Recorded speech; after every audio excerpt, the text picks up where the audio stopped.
പുതിയ സംസ്ഥാന പോലീസ് മേധാവിയെ നാളെ തീരുമാനിച്ചേക്കും. കേഡർ തസ്തികയിലുള്ള ഡിജിപിമാരായ ജേക്കബ് തോമസിനും ലോക്നാഥ് ബെഹ്റയ്ക്കും തുല്യ സാധ്യതയാണുള്ളത്. പോലീസ് മേധാവിയെ തീരുമാനിക്കുന്നതിനൊപ്പം പോലീസിലും വിജിലൻസിലും അഴിച്ചുപണിയുണ്ടാകും.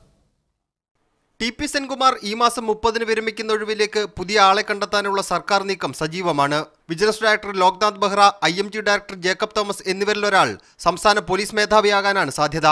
മുൻ മേധാവി ബെഹ്റയോടാണ് CPM നേതൃത്വത്തിന് താൽപര്യമുള്ളതെന്നാണ് സൂചന.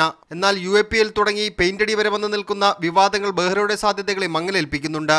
മുഖ്യമന്ത്രി പിണറായി വിജയന് അതൃപ്തിയില്ലാത്തതുകൊണ്ട് ബെഹ്റയുടെ സാധ്യതകളെ പൂർണ്ണമായും തള്ളിക്കളയാനാകില്ല. വിജിലൻസ് ഡയറക്ടറായിരിക്കെ നിരവധി വിവാദങ്ങൾപ്പെട്ട ജേക്കബ് തോമസിന് ക്രമസമാധാന ചുമതലയുള്ള DGPയുടെ വേഷം ചേരുമോ എന്ന സംശയം ചിലർ പ്രകടിപ്പിക്കുന്നുണ്ട്. എന്നാൽ നിരവധി വിവാദങ്ങൾ ഉണ്ടായിട്ടും കൈവിടാതിരുന്ന മുഖ്യമന്ത്രി പിണറായി വിജയന്റെ പിന്തുണയുള്ളത് ജേക്കബ് തോമസിന്റെ സാധ്യതകളെ വർദ്ധിപ്പിക്കുന്നു. CPM നേതൃത്വത്തിന് ജേക്കബ് തോമസിനോട് പൂർണ്ണ യോജിപ്പില്ലെന്നാണ് സൂചന. DGP റാങ്കിലുള്ള ഇർഷാദ് സിംഗ്, ഹേമചന്ദ്രൻ, BS മുഹമ്മദ് യാസിൻ, രാജേഷ് ദിവാൻ, N ശങ്കർ റെഡ്ഡി എന്നിവരെ പോലീസ് മേധാവിയായി പരിഗണിക്കാനിടയില്ല. എന്നാൽ പോലീസിലും വിജിലൻസിലും ഉണ്ടാകാൻ പോകുന്ന അഴിച്ചുപണിയിൽ ഇവർക്ക് പ്രധാനപ്പെട്ട ചുമതലകൾ ലഭിച്ചേക്കും. എന്തായാലും നാളെ ചേരുന്ന മന്ത്രിസഭാ യോഗത്തിൽ പോലീസ് തലപ്പത്തെ അഴിച്ചുപണി പ്രധാന അജണ്ടയായി തന്നെ വരാനാണ് സാധ്യത. മീഡിയ 1 തിരുവനന്തപുരം.